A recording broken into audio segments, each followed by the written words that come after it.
Remember,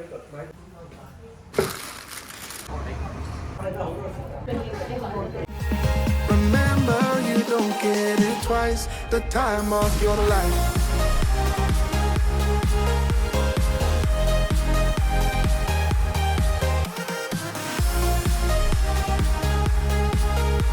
Remember, you don't get it twice. Hello everyone and welcome back to Jermaine Meets Canada. And for today's video, pupunta po ako sa Chinatown. So, let's just compare kung ano yung Chinatown dito sa Canada versus doon sa Chinatown dyan sa Philippines. So, before we move on, don't forget to like, subscribe, and share the video to your friends and family. Today, we're exploring one of the most iconic places here in Vancouver, which is Chinatown. Every corner has its own story, from the colorful buildings, local shop, hanging lanterns, and the smell of freshly cooked food everywhere. Walking around here feels like stepping into a different world right in the middle of the city. You can really feel the culture, history, and energy of the community. Some places are modern, some feel old school, and honestly, that's what makes Chinatown so interesting. People come here not just for the food, but for the experience. I've heard a lot about this place, especially their Chinese pastries and classic comfort food. So today, we're finally trying it.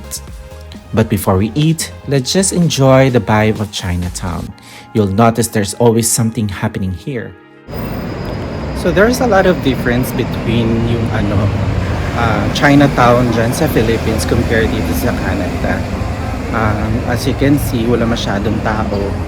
Konti lang yung mga namimili.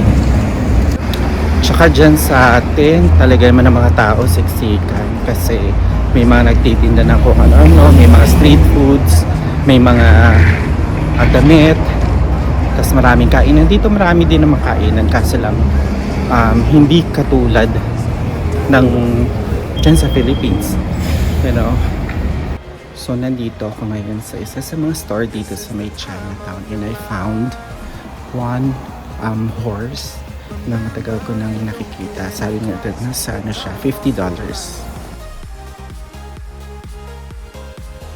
Pero tinatawadan ko ng 35, sabi niya 40 lang daw. Let's see. Kaya binigay niya sa akin ng 35. Is that good for fortune? Anything else aside from fortune? No, It's okay. Thank you so much. While walking around Chinatown, I found this really interesting little shop filled with different ornaments, Lucky Charms bracelet, dragons, horses, and so many unique decorations.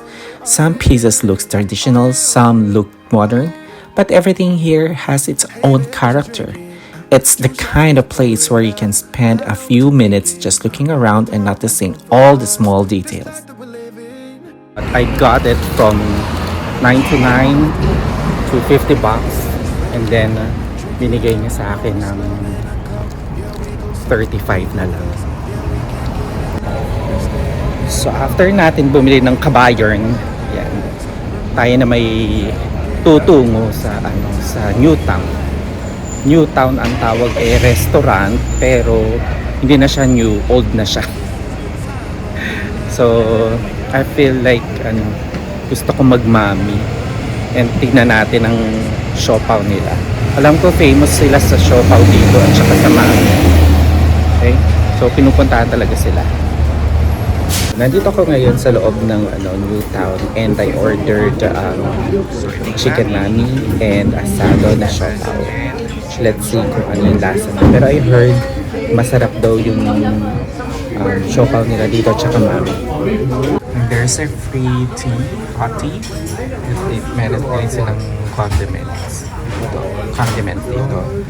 And ang payment option lang dito ay US cash, Canadian cash, debit, and there's no credit din. Pero pwede naman ang debit card.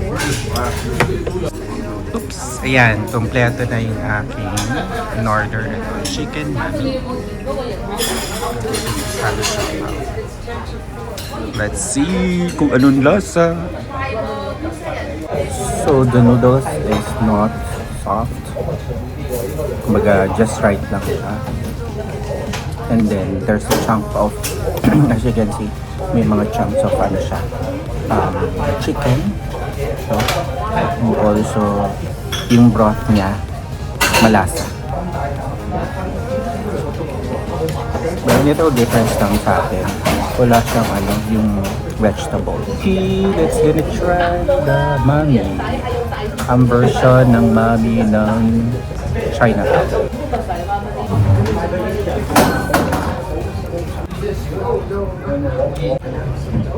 Good. A bit salty, but it's okay. Now, try naman natin ang kanilang siopaw with the sauce. So, kanilang special sauce. Harap. So far, so good. Sabi nila, pag sabayin daw natin ang mami at siopaw, ano ba ang talagang lasa? Medyo maaar tapos matamis sa masyado. And there you have it, our video for today. I'm gonna see you next time. Bye!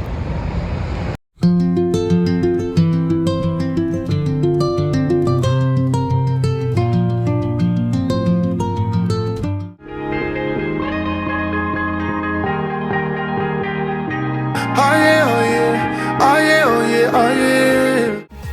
Remember, you don't get it twice. The time of your life.